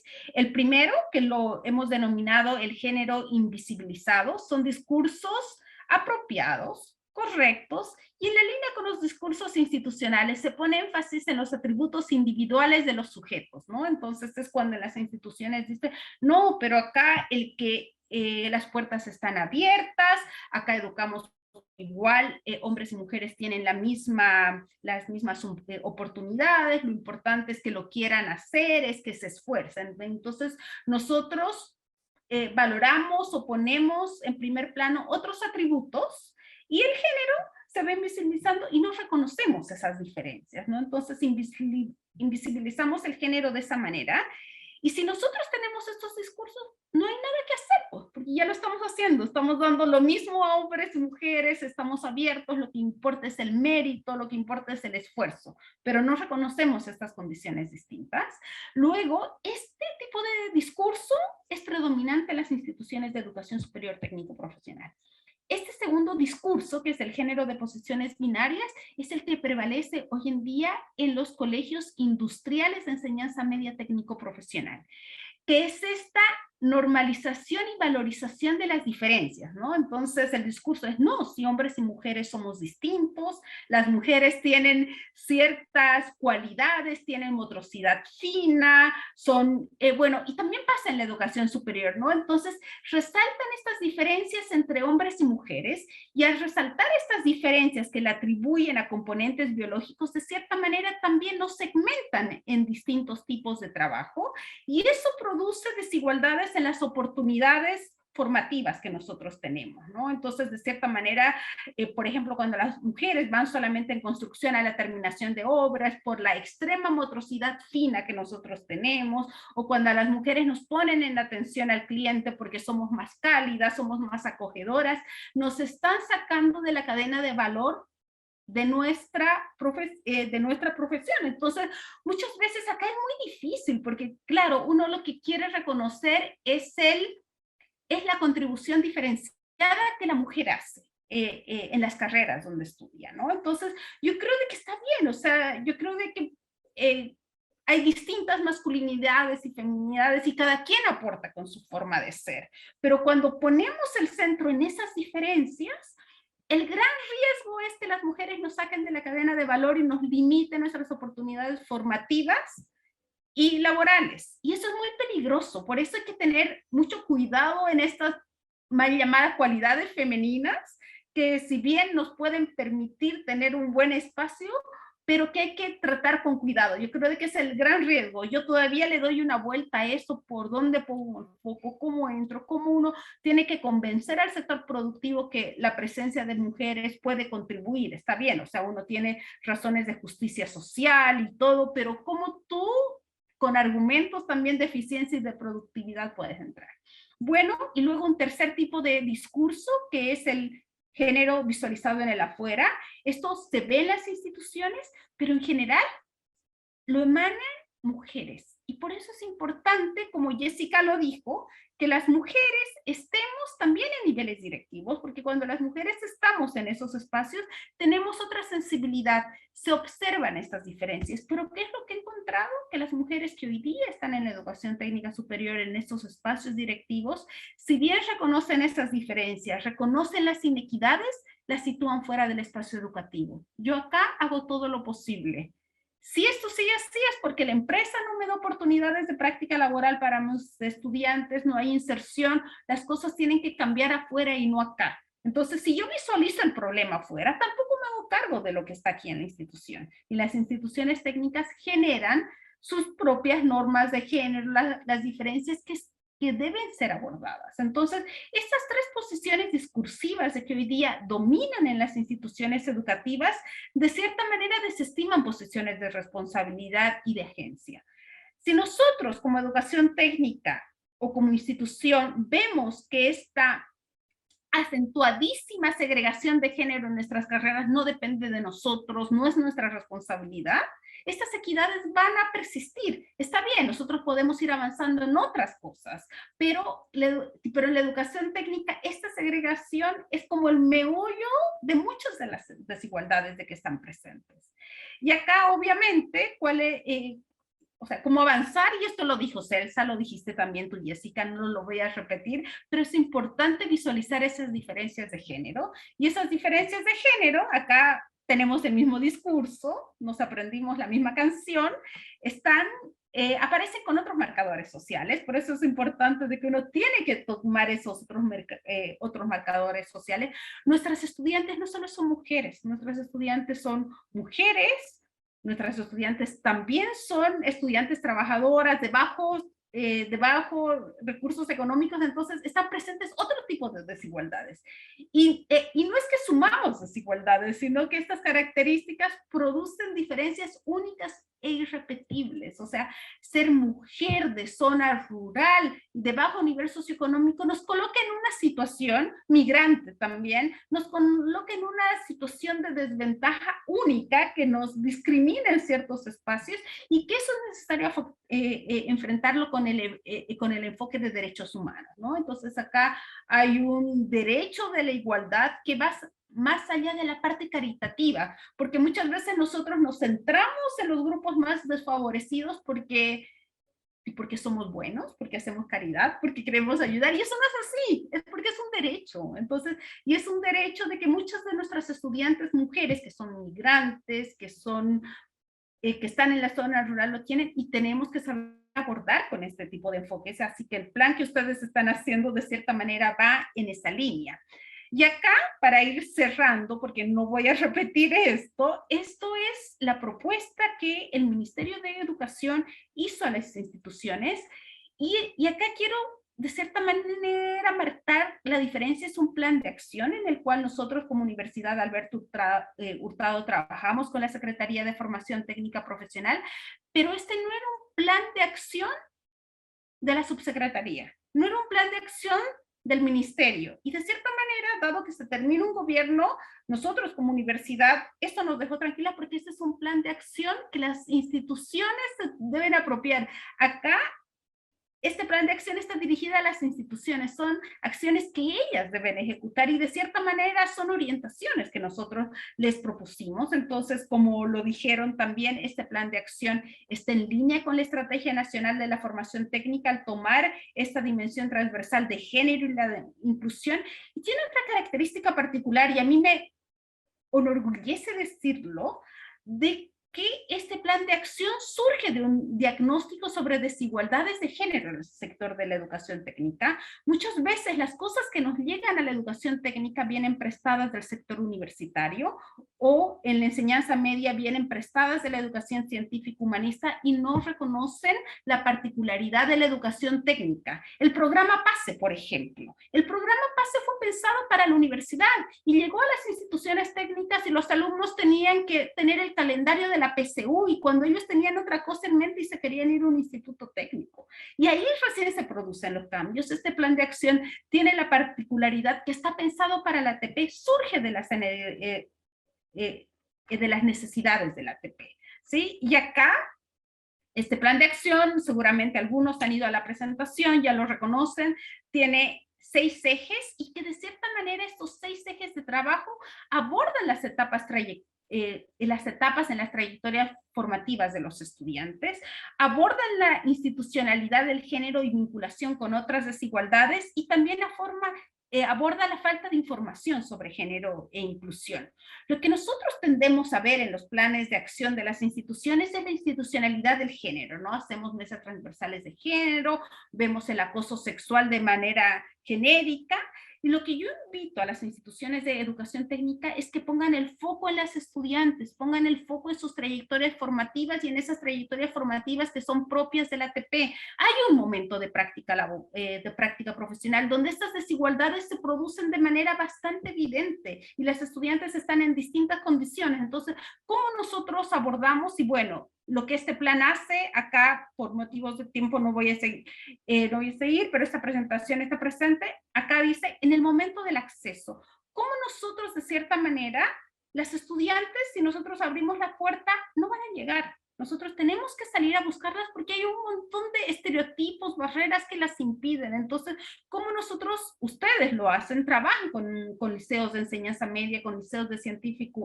liceos científico humanistas, cómo de cierta manera, con acuerdos de colaboración, apuntan a fortalecer o ayudar a cristalizar esas aspiraciones de género, esas aspiraciones vocacionales, de que pueden condecir con tomar carreras que no sean tradicionales de género. Luego, procesos formativos inclusivos y no discriminatorios, también muy importante, eso sí ustedes lo están abordando. Luego, un tercer punto, que no lo he visto, que son las prácticas profesionales oportunas y pertinentes, ¿no? Entonces, yo creo que la educación técnica está bien, o sea, muchas de las desigualdades de género están en el mercado laboral. Nosotros simplemente, uno puede decir, la educación técnica es un espacio de lo que está en el mercado laboral, pero no es solamente un espacio, la educación técnica refuerza esas desigualdades y lo estamos reforzando, pero nosotros también tenemos, así como reforzamos, nosotros también tenemos como la oportunidad de poder transformarlas. Y esa transformación se puede dar a través de las prácticas laborales. Las prácticas laborales son un espacio único donde las lógicas educativas se conjugan con las lógicas laborales y nosotros como institución podemos transmitir nuevas prácticas, nuevas formas de pensar, nuevas formas de actuar a las empresas a través de las prácticas laborales. Aprovechemos esas prácticas laborales para fortalecer esos vínculos y para transmitir todo lo que estamos trabajando. Entonces es importante también visualizar estos espacios que en la educación técnica, que es una educación práctica, son altamente relevantes. Las prácticas laborales en la educación técnica son mucho más importantes que en la educación universitaria, porque nuestra esencia es el aprender haciendo, ¿no? Entonces, ¿cómo nosotros vamos y reforzamos estos espacios?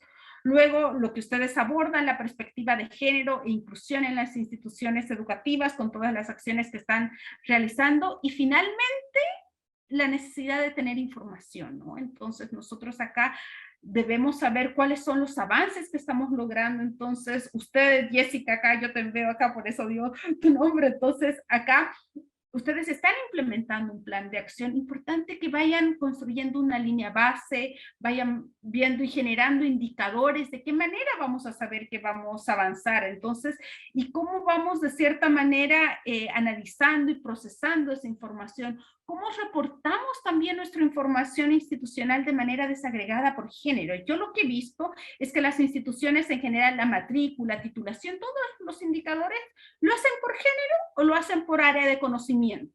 Pero no hay un cruce, y cuando uno hace los cruces empieza a ver las diferencias, ¿no? Entonces, ahí la invitación también es que le den otra vuelta a la información que ya tienen disponible y también pongan el foco en crear nueva información. Y con esto termino. Muchas gracias.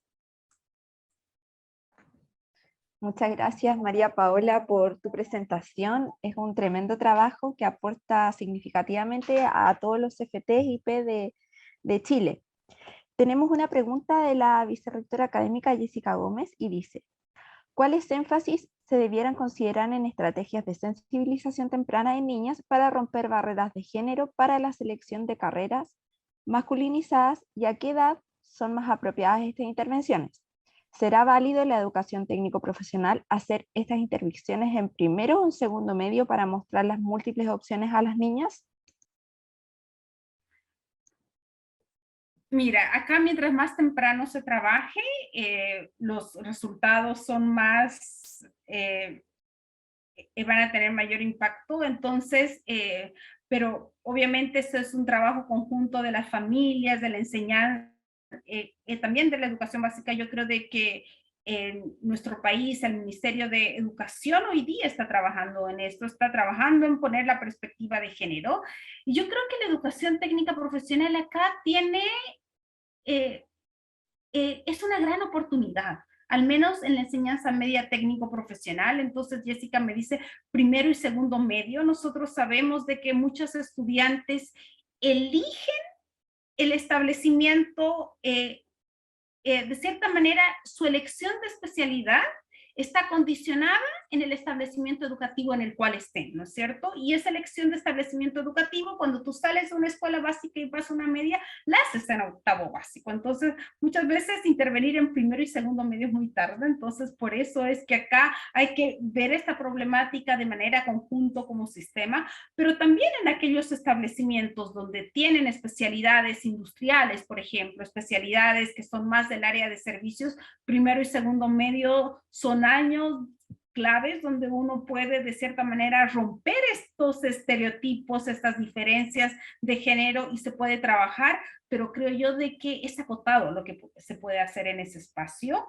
Pero también hay una buena noticia, ¿no? Y es lo que yo he ido encontrando con mis investigaciones, es que en general las estudiantes de educación media técnico profesional, con independencia del tipo de especialidad que cursen, cuando hacen el paso a la educación superior, tienen mayor probabilidad de irse a carreras mixtas o a carreras masculinas. ¿Por qué? Porque cuando hicieron la educación técnica profesional, independientemente de su especialidad, se dieron cuenta de que hay múltiples opciones formativas, opciones vocacionales, y que no se limitaba simplemente a aquello que se decía que las mujeres debíamos hacer. La educación técnica profesional permite visualizar eso. O sea, yo puedo estar en enfermería, en la enseñanza media, pero veo de que en el curso de lado están haciendo contabilidad, más allá están haciendo electricidad. Cuando yo pase la educación superior, aunque haya cursado enfermería, tengo más opciones de irme a este otro tipo de carreras